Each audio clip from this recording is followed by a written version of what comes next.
Fine art is one of those strange terms in photography that refers to several different things, but when it comes to black and white, the idea of fine art black and white typically refers to a kind of moody, high contrast style of black and white. There's a kind of ethereal element to it where the details are a bit soft, so that you get a really nice kind of hazy look. And that's typically achieved with the Orton effect or other ways of achieving it. A similar kind of result. So that's what we're going to do with this seascape here.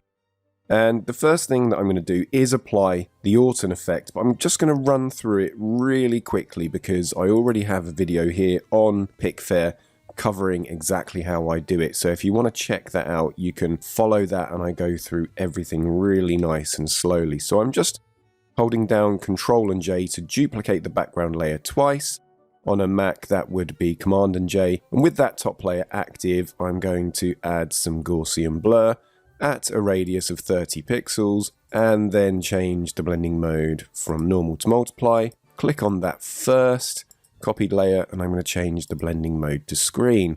So I'm just going to click back on the top layer, create a curves adjustment layer, and then just lighten the image up to roughly where it was before these blur layers were added. And now I'm going to hold down Control Shift Alt and E. On a Mac that would be Command Option Shift and E, and that's just copying all of those layers into a new layer at the top of the stack. So there we have the effect there. So I'm just going to double click on the name and rename it to Orton so I know what it is. And then I'm just going to change the blending of this layer. So I'm going to change the blending mode from normal to luminosity to maintain natural coloring. Take the opacity down to 40%. And then holding down the Alt key, I am just going to bring this half of this point up to 80 so that I bring back the detail in the shadows. So that's all done, and as I say, I have a video on Picfair covering that really nice and slowly so you can follow along easily. And next up, I'm just going to hold down Control, Shift, Alt and E again to make another copy of all visible layers, and I'm just going to double click there and rename this one Dodge and Burn, and we're going to come back to this in a moment. We're going to do some other things first.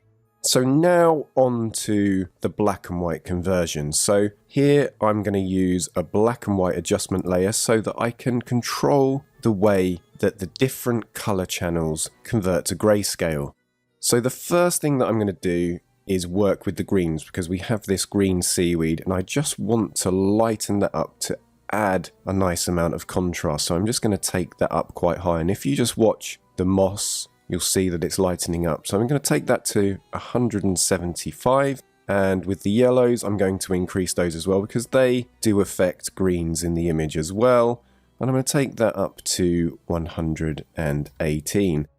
And finally I'm going to increase the reds to 60. So there I've got a really nice conversion. And every image is different, so once you've created that adjustment layer, you just have to work with the sliders with respect to the different colors that you have in your images.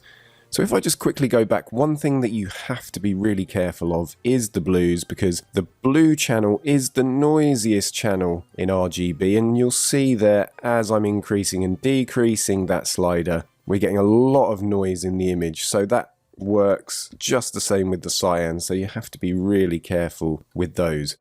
So as I was saying at the beginning of the video, these images are typically quite dark, so what we're going to need to do now is just darken the image off. So I'm going to create another curves adjustment layer, but this time instead of dragging it up to lighten, I'm going to drag it down to darken. So we're going to really boost the mood in the shot, and you'll see that it's just been transformed from what it was just a moment ago. And there is our finished conversion, but there is something else we need to do. So we've got some darker patches in the water here, and the reason I didn't dodge these when it was a color image is because I wanted to dodge with black and white in mind. So that's why I created this layer earlier, but then moved away from it so that I could come back and do all the dodging at this stage here. So what you can do now is press O on the keyboard or click on the dodge and burn tools here. So we're going to go for the dodge tool, set the range to midtones and the exposure to 5. So just make sure that the hardness is set to 0, and then we can use the left and right square bracket keys to change the size of that brush. And then each time you click the mouse, that adds another pass, and you can just keep painting over these areas. So I'm going to even off these tones here just so that they balance with the rest of the water. And the great thing about this tool in Photoshop is that when you set the range to either midtones, shadows or highlights, you can brush over other areas and they don't affect them quite as much, or nowhere near as much, as the actual target range. So as I'm going over these sea defences, you'll see they're not really lightening up very much at all. So I just want to add more contrast in this lower area and try to get the water looking as milky in the foreground and this kind of mid-ground area as it does out here. I don't want to overcook it, so I'm just being careful and taking my time. It doesn't have to be absolutely perfect because it is a representation of something natural, and I want to maintain the detail in these areas. I don't want it to just wash out completely and be a burnt out highlight. So I'm just going to go over these parts a bit more. And there is our finished result. So what I'm going to very quickly do is just group all of these layers and then create just a standard default black and white conversion. And I'm just going to create a couple of snapshots so that we can compare the two and see which is the best. So this would be just a standard black and white conversion using the black and white adjustment layer. I haven't changed any of the sliders. And this is that fine art conversion. So you can see there's a huge difference between the two. So that is how to apply a fine art black and white adjustment to landscape and seascape shots.